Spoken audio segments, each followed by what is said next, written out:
Okay, now we're in the fan commentary of Soyuzmultfilm versus non-Disney villains, starting at round 7. And let's get going. We start off with the prologue. Although I know that theme was used as a prologue theme from the previous round, I've always thought of it more as an epilogue theme, but nothing wrong with that. I just think it's an interesting change. So we see that, an ingenious detective comes to the ship of the sea poachers, wanting them to join Kuroshkin. At first, I was kind of a little curious, like, they look kind of familiar with the animation style. And looking on Steve's reviews, oh yeah, they're from Lolo the Penguin.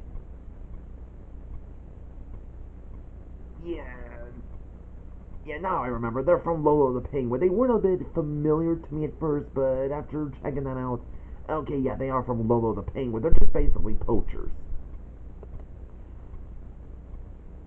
So yeah, the ingenious detective wants them to join Kuroshkin to fight against Cobra Commander and the Foot Clan. Dealing with both two of the biggest crime organization terrorists.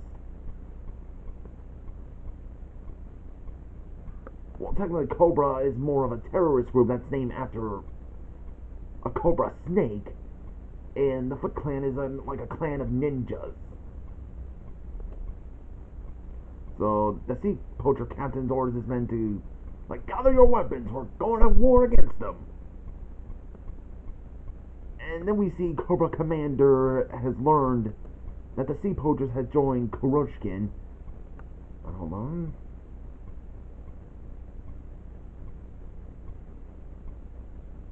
Oh yeah, and they decide to go to Antarctica to eliminate them. Things will not be pretty for the sea poachers.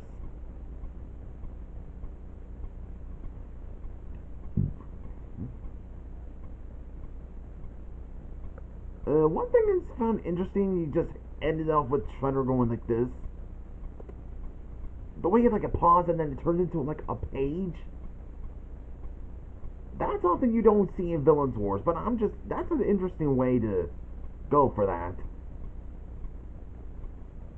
And then we see, hold on, we see Beelzebub just having his some alcohol.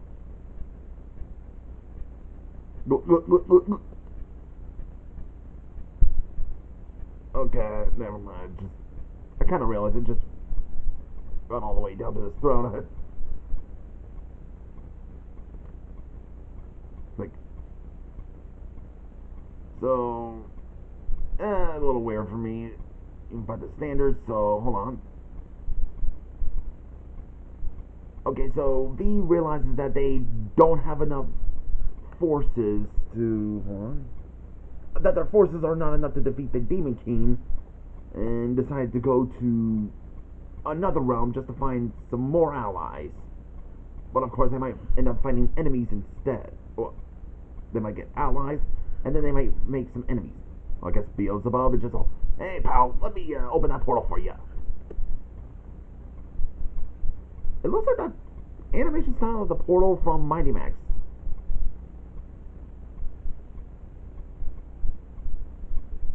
So V and how her name goes again? Penushka. So V and Penushka to go to that portal, and they end up in the live action universe become the actual Soyuzmultfilm's V. So what I learned from Darth Rolling is that V is basically like a horror novel, horror literature. Plus, when it was adapted, it was Russia's very first horror film. Yeah.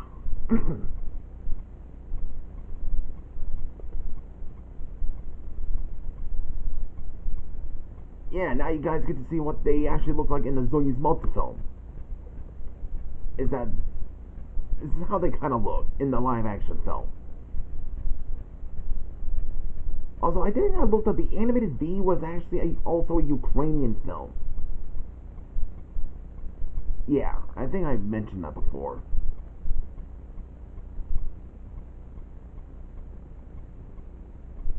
Although, even though Delamon has been thinking it should be called the Demonic Legion, well, here's the thing, it's not a random alliance, it's just something I kind of found that was actually a fan term from the Diablo series. And, okay, it's basically like a rival group to the Demon King, and possibly as well to Chernobog. Okay, it's not just an alliance that's named for a different force, for two different titles or whatever. It's actually just a name of a certain group. It's like it's basically making Diablo the rival to the Demon King in many series. So I'm going to use this as an example. So when I talked about Mira Florton, like about his, I asked him this, like, when I was looking at the blog of worst equivalent to non-Disney characters, would you think the Demon King from the Seven Deadly Sins is the equivalent to Diablo? Diablo is the leader of the Great Evils, and was one of the fragments of the Great Evils. I gave him a link, and I did a theory on non-Disney Villains Tournament, which is also, I should have mentioned, which is also based off of the non-Disney War Wiki. That the mysterious stranger did not want to join the Legion of Darkness, and not wanting anything to do with the Great Evil would possibly because he's in a different force, like Diablo's forces. Like, imagine that. Diablo is a rival to the Great Evil, possibly the Demon King from Doraemon. And Mira Florton replied this, like, I guess so, though Diablo's description matches Malmoth more than Demon King, but Malmoth is a Doraemon's Demon King / Chernobog, so whatever. And then he said this, like, I do like the idea of ultimate evils refusing to work with each other villains. In his series Worst Heroes vs. Villains Forever, has the four big evils: Demon King, Malmoth, Shinnok, and Primeval. And he told me that all of them are stuck in their own realm. All of them would never, under any circumstances, work together. So the Seven Deadly Kings Demon King blames Shinnok for the failure of the cope against the Elder Gods. Malmoth wants to become an Elder God, the only Elder God, and make sure that the Seven Deadly Sins Demon King doesn't escape the void. There's also the matter of Shinnok wanting to resurrect the One Being, something none of them want. There are smaller evils whose power almost comes close to the four big evils, but that actively don't want to work with them. And I also replied, okay, alright, and then I said, it's the idea I've always had, even when I thought of it for non-Disney Heroes vs. Villains series. Like, the Demon King from Doraemon, Diablo, Bunavelsa, and Chakravartin. The Demon King from Doraemon just has the same goals as Chernobog has. Diablo, being the fragment of the Great Evil and having 7 evils within him, makes him a more rival to the Demon King, and believes he's the only one with the Great Evil title. Bunavelsa wants to rule as everyone's only god, where there are no other gods, just Bunavelsa as their one true god, ruling over the universe with an iron fist, kind of thing. And Chakravartin wants the world ruled by pantheons with him as the head god. And I also said, I guess the 4 big evils of worst just don't get along that much. And Mira Florton said, that is a cool idea. Yeah.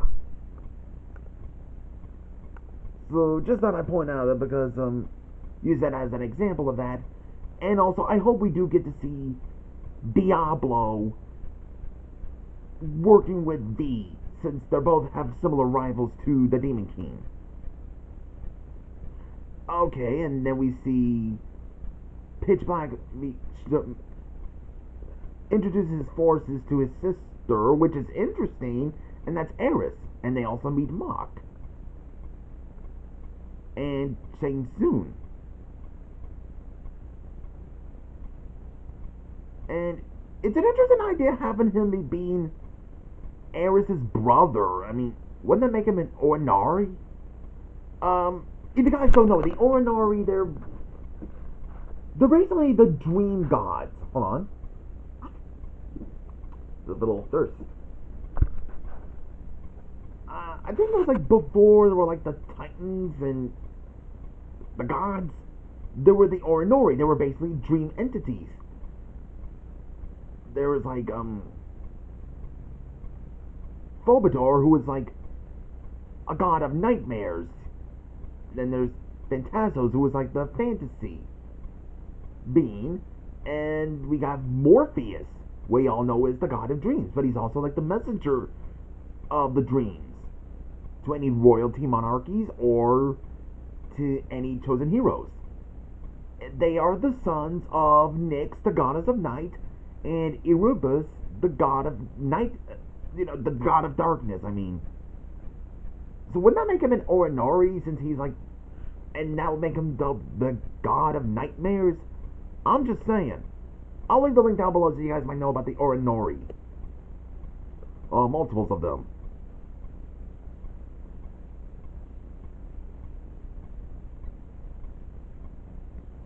And then we get this whole thing with the Duncan story arc.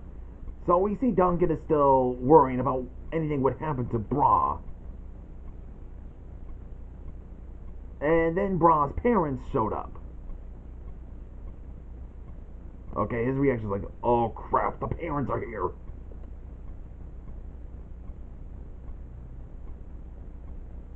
I think, hold on, I gotta read that down there. So yeah, that same prince approaches Duncan that the punk could not save his daughter. I guess he somehow knew.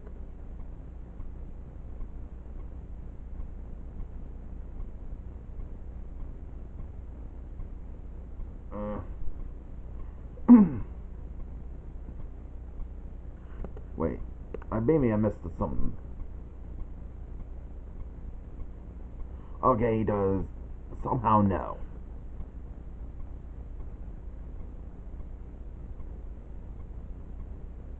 Oh, beating him down. Then Bra has to calm him down.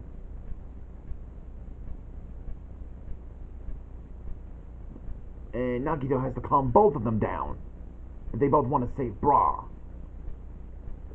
Still a weird name. And of course, they all had to work together just to save her.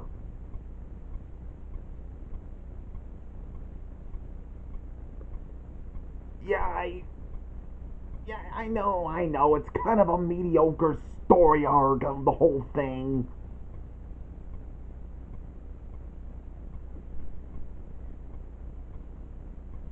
Hold on, I gotta skip some parts.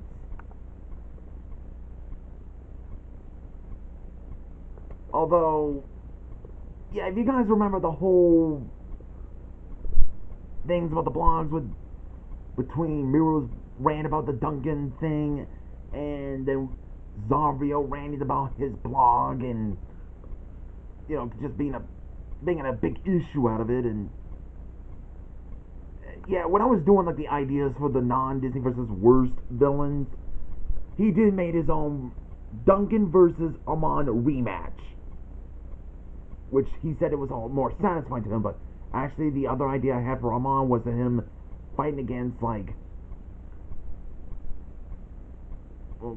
either Pluto with powers from Crane or something like that. And when I did a commentary talking about the qualities, he said like this, finally, you made me understand what you mean by qualities. And I said, you mean you just realize what it means now? And he said, yep. I thought you got it when I gave you the link of qualities from a video of Grasshopper and the Ants. And he said, I just think it was better explained in short and simple. I see. So I guess he's more about short and simple words, I guess.